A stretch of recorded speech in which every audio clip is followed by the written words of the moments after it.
significant people have taken note. The Archbishop of Canterbury, for example, invited you last April to come to London, England. Tell us why. Well, they were launching the report, Silent No More, which is a report by Tear Fund on violence against women. And, you know, Congo is one of the areas where violence against women, 100 women or so are raped in a day. Oh. And this is a case almost everywhere, but it's silent. And the church has been silent about this. And so we said, this is the time.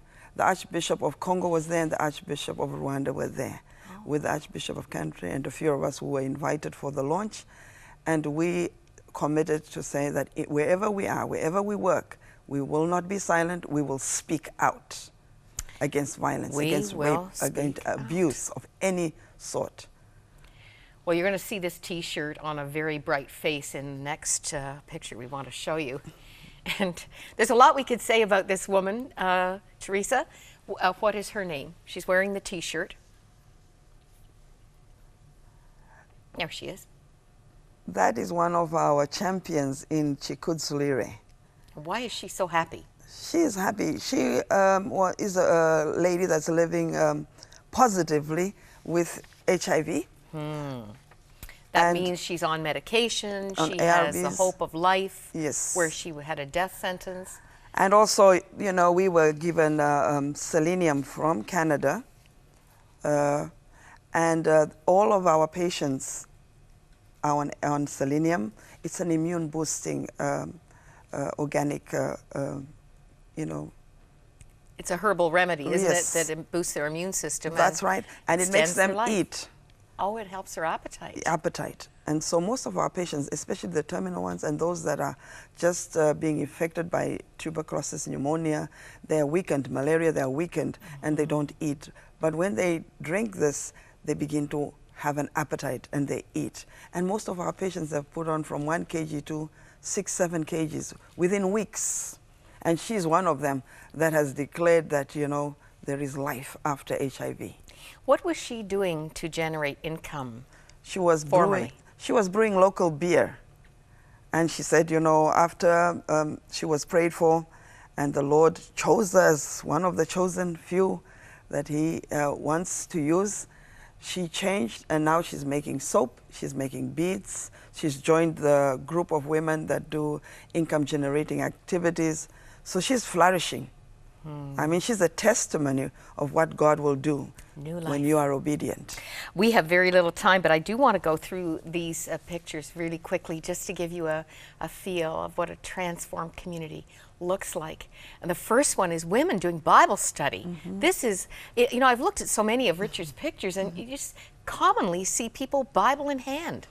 That's, I mean, people believe in the transformation of the Word of God. I mean, they live it out.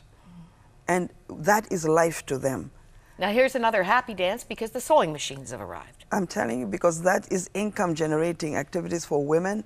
It is an empowerment tool for women. They are economically empowered now, spiritually and economically empowered. And you mentioned soap. That is, I guess, a form for soap? That's right. Template. And then the next picture, there's the soap. That's right. Beads made out of seeds. Yes. And you've got tailoring here. Just such a variety. Knitting and... now this is something you're especially proud of. Here's that tea room. Yes. I mean, these women decided that they wanted to have a tea room in the community. And just a week ago, before I left for Canada, they came to me and said, the men have stopped drinking and they're coming to get tea.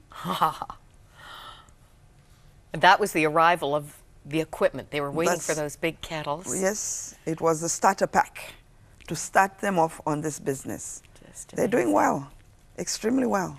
And you may think I'm a little overmatching today, but I could not resist. The women have made, it's not just seeds, it's a host of, here, I'll hold it up here so you can see both pieces. Isn't that beautiful? Absolutely. The talent that is there, just given the opportunity. I remember us saying last time you were here that in some of the communities, the widows groups were so strong and so joyful that some of the men present were a little nervous. They were nervous. They said they were scared their wives may just get rid of them and poison them because they wanted to join the widows group. But now we have women, we have youth, and we have children doing the same stuff, all learning to do something, keeping themselves busy and occupied until the Lord comes. Wow. We are going to have you come back tomorrow because we have more show and tell. And, we have to give up my husband, Richard, and Jim Canelon to this woman fairly regularly. And what a worthy cause. We do it happily. And we're just thrilled to see what God is doing. Thank you. We'll be back with Theresa tomorrow and back with more of this hour, so don't go away.